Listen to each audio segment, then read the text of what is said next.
Hello guys, today I will be walking you through my setup and my settings. Hope you like them.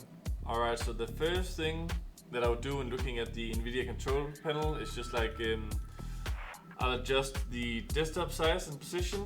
I'll go full screen and then I will put the performance scaling on GPU.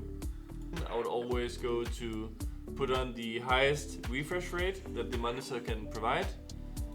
Then I think the most vital part is probably to talk about the 3D settings. Go in here and then I put use my preference emphasizing performance, and that's just the simplest way to make the PC put the settings that's gonna help you get the most FPS in game. Today I'm using the OMEN 35L, and if you want to know more about it, check out the description. Alright, so let's jump into the game. The first thing I do is go to my video settings. I put 4:3, 1280, 960. I'd remember to put up the maximum amount of hertz, apply the changes.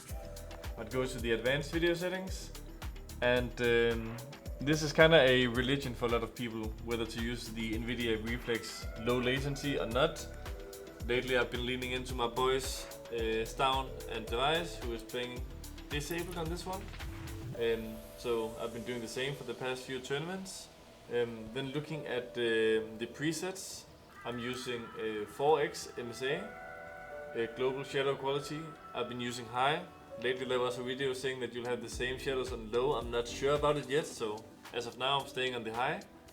Dynamic shadows is all. Model and texture detail I have on low. I think this doesn't make a big difference for me on the kind of look of the game, of how I want to watch it. And it definitely enhances your FPS a little bit, so I would prefer to have that on low. The ideal that I've had for a long time in Counter-Strike is to have as many settings as possible on low, and I think that's also why a lot of people think that Counter-Strike sometimes looks a little bit ugly, is because a lot of the professional players also like to just abuse the low settings as much as possible. Ambient occlusion is fine on medium, high dynamic range is on quality, and fidelity FX is also disabled highest quality. So yeah, that's how my video settings would look. Some people are discussing a bit with the shader detail, particle detail, if you are able to see better through / over incendiaries and molotovs.